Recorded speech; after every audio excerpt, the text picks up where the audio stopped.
So Sunday means one thing around here. It's time to get future us ready for another week.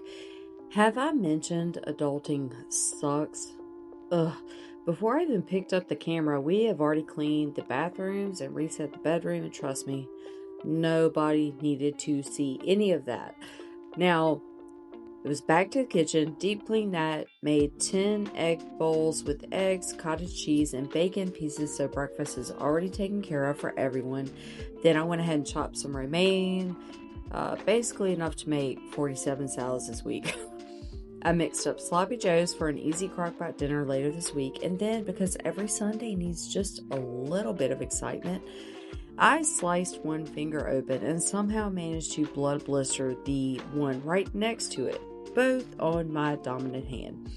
Thankfully, Bo did what he always does. He patched me up, and while I kept going, he portioned and vacuum sealed all the Sam's meat for next week, which is what you saw on the camera.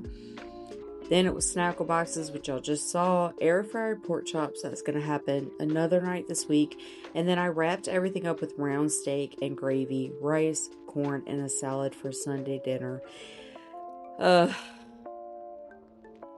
and also in between all of this, we were also battling laundry and a patio that decided to flood. Was it glamorous? Hell no, absolutely not. Was it perfect? Definitely not. But Monday morning is going to feel a whole lot easier because we took the time to do it today.